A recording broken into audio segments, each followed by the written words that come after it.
আমি আমার ক্যারিয়ারে বড় হব, আমি সবকিছু সেট করবো, এমন একটা জায়গায় যাব কারো বাপে যেন আমার আর ছোট না করতে পারে, কারো বাপে যেন আমার চ্যালেঞ্জ দিতে পারে, আমি চ্যালেঞ্জ দিব।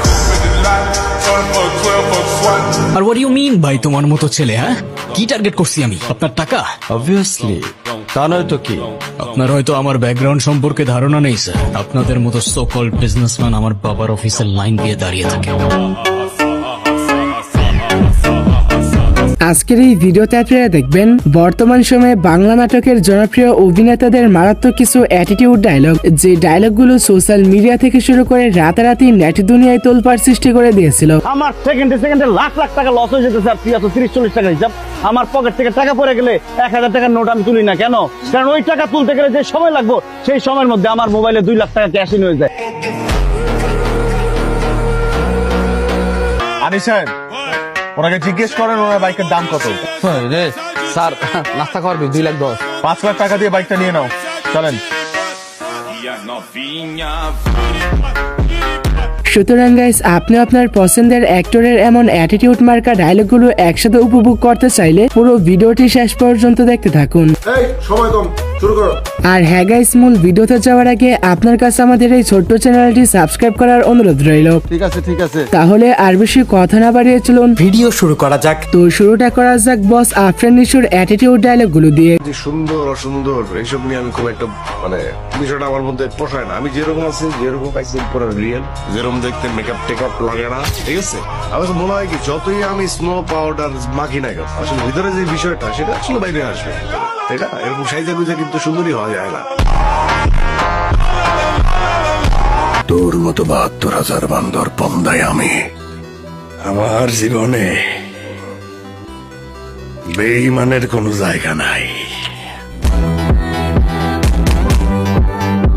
হ্যাঁ, বসের এই ডায়লগগুলো ছাড়াও তার অসংখ্য ভাইরাল ডায়লগ রয়েছে, যেগুলো রাতারাতি সোশ্যাল মিডিয়ায় ব্যাপক জনপ্রিয়তা লাভ করেছে। তুমি এখানে আস্তে কথা বলো, আমরা একটা এখানে আমি আস্তে কথা বলতেছি, তুমি জোরে কথা বলতেছো, আঙ্গুল নাড়ায় নাড়ায় কথা বলতেছো, তুমি সিনক্রেট করতেছো। আস্তে। যদি সিনক্রেট নাই করতে তাহলে দেখা করতে না, আস্তে। ফোনে ফোনে বলে দিতা। আমি তুমি তো আসছো থাপ্পড় এইখানে, লাগাই দিব এখন। আমি কি ছেড়ে দেবো নাকি? তুমি একটা মারলে আমি 10টা মারবো, একদম এরকম করে আসার মারবো, আসার। যাই হোক, তারপরে আপনারা দেখবেন বর্তমান সময়ে নাটকের জনপ্রিয় অভিনেতা নির্জন রাহুলের টিকটক কাঁপানো অ্যাটিটিউড কিছু ডায়লগ। ব্রো, বাংলায় আমার ধান্দা চলে, আমরা নতুন আমদানি। ভাই চোখ খুলা দেখ, আমরা সলিড খানদানি। এতে কোন ঝাটের মাল, তুই কোন ঘাটের পানি? হ্যাঁ, আমার এক শটেই খাতাম, তোরে পরাবো জামদানি। তোর হোমিজ আমার পাংখা, আমার গানে নেয় ফিল। ব্রো মাইন্ড করিস না, নে ক্যান্ডি খাচ্ছিল। ইতিমধ্যে যারা টিকটকে কম বেশি আসা যাওয়া করেছেন তারা হয়তো এই ডায়লগগুলো একবার হলেও শুনে থাকবেন। কিরে, তুই বাংলাদেশে চলে আসছস? তবে বাংলার ছেলে তো বাংলাতেই থাকবে না, এতে অবাক হবার কি আছে? সো এরপরে রয়েছে নাটকের সিংমা অভিনেতা নিলয় আলমগীরের মারাত্মক সব অ্যাটিটিউড ডায়লগ। তোরা বাংলাদেশের ছেলেরা বিয়ের পরে বউকে বাচ্চা ছাড়া আর কিছুই দিতে পারিস না, সেই জন্যই তো বাংলাদেশের জনসংখ্যা এত বেশি। শুধু বাংলাদেশের ছেলেরাই যদি বাচ্চা দিত তাহলে শুধু বাংলাদেশেই মানুষ থাকতো, পৃথিবীর অন্য দেশে আর মানুষ থাকতো না। পৃথিবীর সব দেশের ছেলেরাই বাচ্চা দেয় আর দোষ পড়ে শুধু বাংলাদেশের ছেলেদের। রিসেন্টলি আলমগীর ভাইয়ের এই ডায়লগগুলো সোশ্যাল মিডিয়ায় ব্যাপক জনপ্রিয়তা লাভ করেছে। আমার সেকেন্ডে সেকেন্ডে লাখ লাখ টাকা লস হয়ে যেতে স্যার, 30-40 টাকা হিসাব। আমার পকেট থেকে টাকা পড়ে গেলে 1000 টাকার নোট আমি তুলি না কেন? কারণ ওই টাকা তুলতে গেলে যে সময় লাগবে সেই সময়ের মধ্যে আমার মোবাইলে 2 লাখ টাকা ক্যাশ ইন হয়ে যায়। এনিওয়ে গাইস, তারপরে আপনারা দেখবেন বাংলা নাটকের গুরু মোশাররফ করিমের অ্যাটিটিউড মার্কা কিছু ডায়লগ। তুমি বদলায় গেছো সুন্দর, তুমি আর আগের সুন্দর নাই। তুমি তো জীবন আমার ধমক দিয়ে কথা কইতা না, তুমি আমারে ধমক দিয়ে কথা কইতেছো, তোমার কি হইছে? টাকা হইছে, আর টাকাওয়ালা মানুষের লোকে কিভাবে কথা বলতে হয় এটা তুমি জানো। অ্যাটিটিউড কাকে বলে, কত প্রকার ও কি কি, এটা মোশাররফ করিমের ডায়লগগুলো শুনলেই বোঝা যায়। এত জিত তো ভালো না। একটা জিনিস মনে রাখুন অতি ভাই, কাউরে যদি 10 হাত পানির নিচে চুবাইতে চান, আপনার নিজের কিন্তু 9 হাত পানির নিচে যাইতে হবে। কখনো কখনো হাত ফসকাইয়া আপনি 11 হাত পানির নিচেও চলে যেতে পারেন।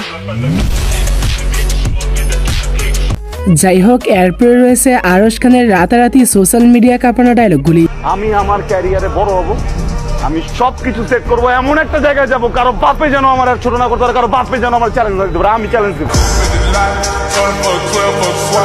আরশ খানের এই ডায়লগগুলো ছাড়াও তার অনেক ভাইরাল ডায়লগ রয়েছে যেগুলো সোশ্যাল মিডিয়ায় ব্যাপক জনপ্রিয়তা লাভ করেছে।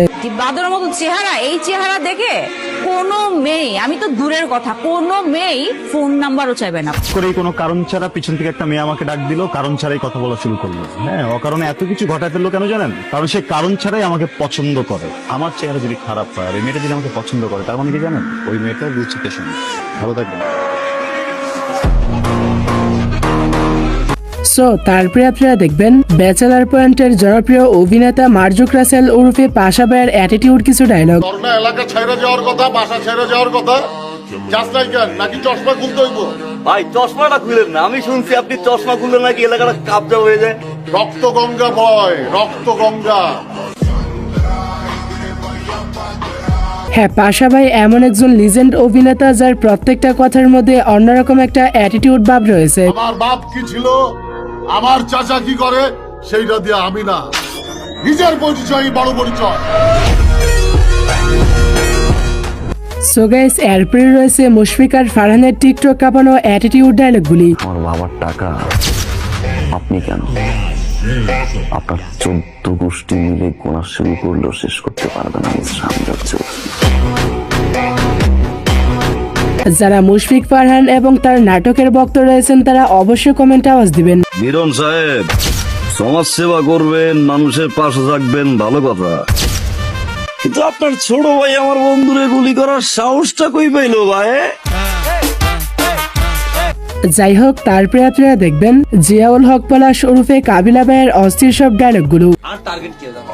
ইয়ার লগে সাপটা ক্লোজ করছি না, ইয়ার কান্দের উপর বট দিয়ে আরেকজনের লগে পরিচিত হেতি সাপটা ক্লোজ করি, হেতির মাধ্যমে আমি আরেকজনের লগে পরিচিত হই, করি হেতি সাপটা অনেক ক্লোজ করি, এরকম করি সাপটা ক্লোজ করতে করতে করতে করতে কাবিলা তার কালেকশনটাকে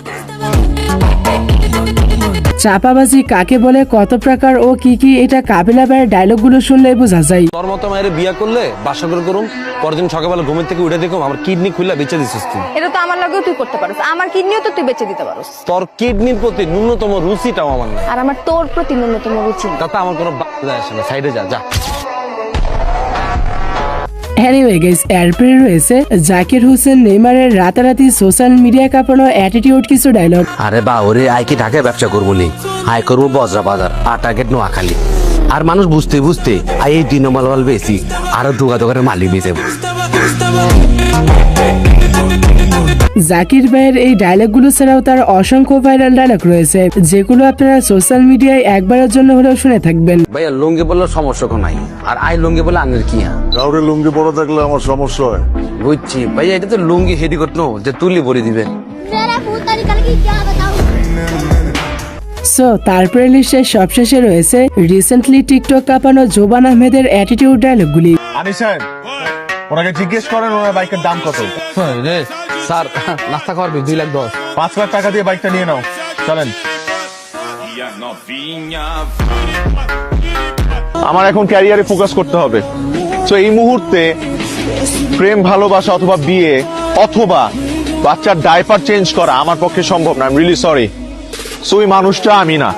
তো বন্ধুরা, আজকের মতো এই পর্যন্তই। দেখা হচ্ছে পরবর্তী নতুন কোনো ভিডিওতে। ততক্ষণাৎ ভালো থাকুন, সুস্থ থাকুন, টেক কেয়ার, আল্লাহ হাফেজ। अब तुम लोग गलती से अगर नए हो तो सब्सक्राइब करो, वो जो लाल वाला बटन है उस पे अपने जीजा जी फेंक के मारो या फूफा जी, मुझे नहीं पता, बस क्लिक हो जाना चाहिए। अब मैं भी जा रहा हूं, मुझे मुठिया पेलने जाना है। बाय।